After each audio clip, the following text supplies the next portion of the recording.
स्वागत है आपका हमारे चैनल पे जिसका नाम है बिहार टीचर नेहा। तो शिक्षा विभाग से जुड़ी जो भी महत्वपूर्ण खबरें आई है वो सब मैं आज आपके सामने रखने वाली हूँ। एक एक करके सारी खबरों को हम लोग देखेंगे, समझेंगे। उसके पहले नमस्ते, मेरा नाम है नेहा भारती, मैं +2 इंग्लिश टीचर हूँ। इम्पॉर्टेंट खबर तो हम लोग देखेंगे ही, साथ में CCL से रिलेटेड जो है वो कुछ बातें भी करेंगे। सबसे पहले चलिए CCL से रिलेटेड कुछ बातें कर लेते हैं और उसके बाद इम्पॉर्टेंट खबर जो है विथ प्रूफ हम लोग देखेंगे। मैंने कुछ दिनों पहले एक वीडियो बनाई थी CCL को लेके, आवेदन को लेकर के। उसमें मैं आप वीडियो देखिएगा, उसमें मैंने क्लियरली बताया हुआ है कि एक TRE 3 की शिक्षिका हैं, उन्होंने जो है वो अप्लाई किया है CCL के लिए। उनका आवेदन जो है मैं उस समय बोली थी और मैंने इंस्टाग्राम पे उस दिन के बाद मुझे बहुत DM आया है। अभी जब मैं ये वीडियो रिकॉर्ड कर रही हूँ तो अभी जस्ट भी मुझे DM आए हैं CCL को लेके। सबसे पहला कन्फ्यूज़न ये हुआ है मेरे व्यूअर्स को कि CCL मैंने लिया है। जी नहीं, मैंने कोई CCL नहीं लिया है। मैं मैटरनिटी लीव पे पिछले साल ही आई हूँ। तो मैटरनिटी लीव से रिलेटेड कोई अगर आपको डाउट है तो आप मुझे DM कीजिएगा, मैं आपका वो प्रॉब्लम सॉल्व कर दूँगी। CCL मैंने अभी तक नहीं लिया है। मुझे DM आया था जिन्होंने CCL के लिए अप्लाई किया है, अभी वो अप्रूव हुआ है नहीं हुआ है वो अभी मुझे भी नहीं पता। मैंने उनको अभी भी DM किया है कि आपका ग्रांट हुआ, तो उनका रिप्लाई नहीं आया, उन्होंने देखा नहीं है।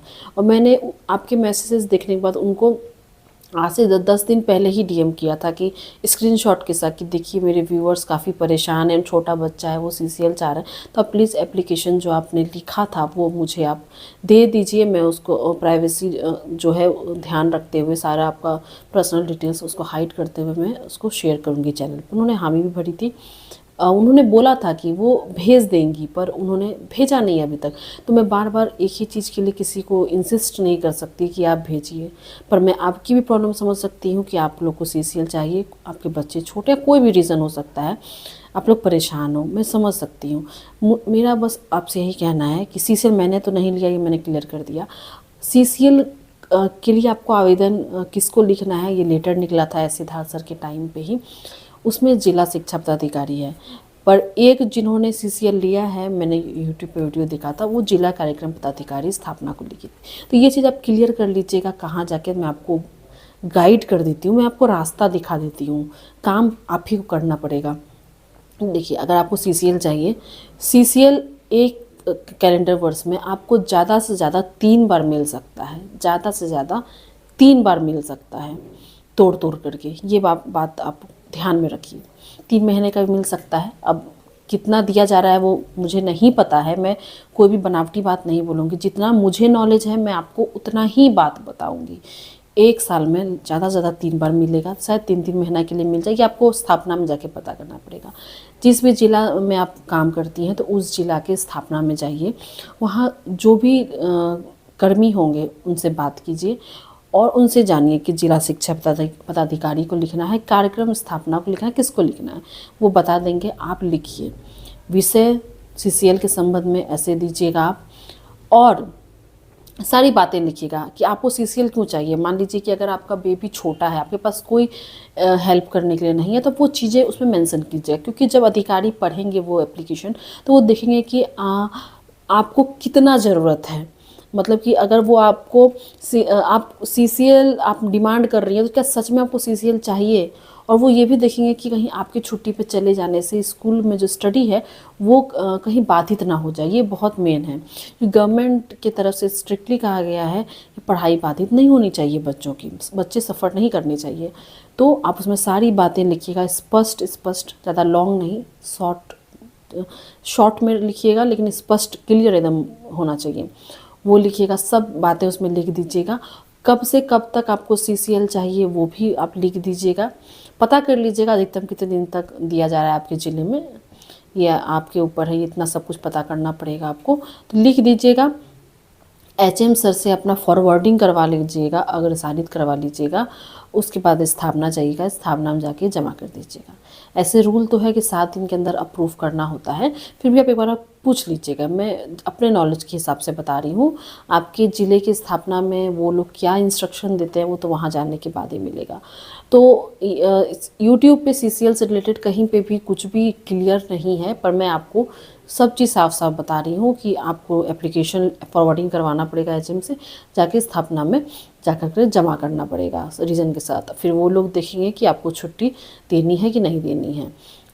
ये कोई सीसीएल जो है वो ये मैटरनिटी लीव जैसा नहीं है कि आपको चाहिए तो आपको मिल ही जाएगा। वो वहाँ पे डिपेंड करता है कि वो देखेंगे बच्चे की पढ़ाई बाधित ना हो और आपको कितनी ज़रूरत है, ज़्यादा एप्लीकेशन तो नहीं आ गया है, उस हिसाब से वो डिसाइड करेंगे। तो मैंने आपको सब चीज़ दिशा निर्देश जो है मैंने आपको एक रास्ता दिखा दिया है, इस पे आपको अमल करना है। और जिन्होंने सीसीएल के लिए अप्लाई किया है मैंने उनको अभी भी डीएम किया है। अगर वो अभी भी मुझे कुछ दे देते हैं, एप्लीकेशन उन्होंने कैसे लिखा था या फिर कुछ भी मुझे बताते हैं, तो मैं वीडियो जो है आपके लिए पक्का बनाऊंगी। आप निश्चिंत रहिए, हड़बड़ाइए बिल्कुल नहीं। आप जो है जैसा मैंने बताया है आप वैसा ही कीजिए। अभी भी कोई अगर कन्फ्यूज़न होगा तो मुझे डीएम ज़रूर कीजिएगा। क्षतिपूर्ति अवकाश के क्या नियम हैं वो जान लेते हैं, जिसको हम लोग कंपेंसेटरी लीव कहते हैं। क्षतिपूर्ति छुट्टी जो होता है वो विशेष परिस्थितियों में, जैसे कि आपत्तिक रिलीफ, धार्मिक त्यौहार और आपातकालीन एवं अन्य अवसरों पर सार्वजनिक छुट्टी की अवधियों में लोक सेवा के तकाजे पर किसी सरकारी सेवक को ड्यूटी पर रखे जाने पर उन्हें देय होगा। जैसे कि सार्वजनिक छुट्टी है या कोई फेस्टिवल है, वो सब में अगर आपसे ड्यूटी लिया जाता है, सरकारी सेवक हैं आप, आपको ड्यूटी पे रखा जाता है, तो उसके बदले जो है आपको क्षतिपूर्ति अवकाश दिया जाता है। एक पंचांग वर्ष में क्षतिपूर्ति छुट्टी की अधिकतम सीमा 20 दिन, ज़्यादा से ज़्यादा 20 दिन होगा। और किसी भी सरकारी सेवक को एक साथ 12 दिनों से अधिक जो है वो क्षतिपूर्ति छुट्टी दे नहीं होगा। ये क्लियर है। यह छुट्टी विशेष आकस्मिक छुट्टी की कृति की होगी। इस छुट्टी में सरकारी सेवक को आकस्मिक छुट्टी की तरह कर्तव्य पर माना जाएगा। जैसे आकस्मिक अवकाश में कर्तव्य पे मानते हैं एम्प्लॉय को, उसी तरह क्षतिपूर्ति अवकाश भी माना जाएगा।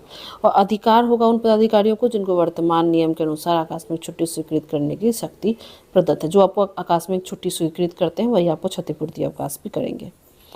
क्षतिपूर्ति छुट्टी एक मुश्त अनाकस्मिक छुट्टी स्वीकृत करने की शक्ति प्रदत्त है। क्षतिपूर्ति छुट्टी एक मुश्त अन्य सरकारी घोषित छुट्टी, आकस्मिक छुट्टी एवं रविवार के साथ मिलाकर 12 दिन तक ले सकते हैं। क्षतिपूर्ति छुट्टी का उपयोग किसी पंचांग वर्ष के दूसरे वर्ष में 1 वर्ष के अंदर ही किया जा सकता है। जैसे कि आपको आज मिलता क्षतिपूर्ति तो आप अगले साल इस डेट तक में उसको खर्च कर सकते हैं। आज की वीडियो में बस इतना ही। वीडियो पसंद आ रही है, चैनल पर न्यू है, सब्सक्राइब कर दीजिएगा। वीडियो को लाइक शेयर जरूर कीजिएगा।